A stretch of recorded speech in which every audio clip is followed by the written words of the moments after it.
The first battle had ended, but the war had only just begun. Far beyond the borders of Egypt, the armies of Peter Shah were gathering. Thousands of soldiers answered the call to war. Black banners covered the horizon. The sound of marching feet echoed across mountains and deserts. Every road now led toward one destination, Egypt. Inside the royal palace, the pharaoh summoned his greatest generals. Ancient maps were spread across a massive stone table. Every city, every fortress, every river crossing was carefully studied. The enemy was powerful. Their numbers were overwhelming, yet surrender was never an option. The pharaoh turned toward Amir Arsalan.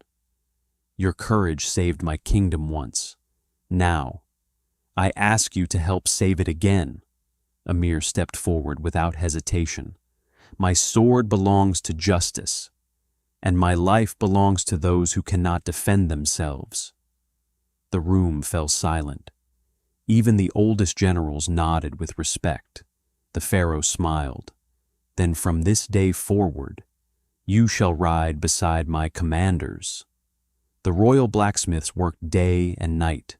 New swords were forged, spears were sharpened, armor was repaired. The entire kingdom prepared for war. Outside the city walls, thousands of soldiers assembled beneath the rising sun. Cavalry polished their armor, archers tested their bows, war drums echoed across the desert. The air itself seemed to tremble. Amir Arsalan mounted his magnificent Arabian horse. He looked across the endless sea of soldiers. Many were experienced warriors. Others had never seen battle. Some were afraid. Others were eager for glory. But every one of them looked toward the young prince. They believed in him. Amir slowly drew his sword. The shining blade reflected the morning sunlight. "My friends," he began, "we do not march to conquer. We march to protect. We march for our families, for our future, and for those who gave their lives before us." The soldiers listened in complete silence.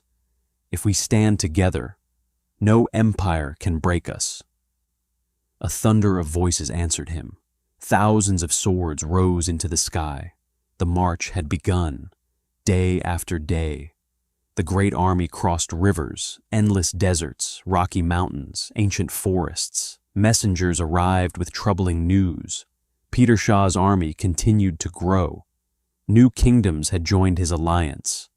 The coming battle would be unlike anything the world had ever seen. Meanwhile, inside his imperial palace, Peter Shah stood before a giant map. One of his commanders spoke carefully. "The young warrior called Amir Arsalan now leads the Egyptian army." Peter Shah remained silent. Finally, he smiled. "So, the lion hunter believes he can challenge an empire."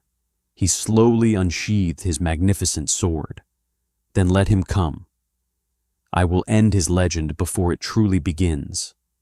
Far away, Amir Arsalan stood upon a lonely hill as the sun disappeared beyond the horizon. In the distance, fires burned across the enemy camps.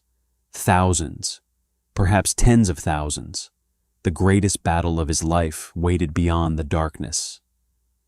He closed his eyes for a single moment, then tightened his grip upon his sword.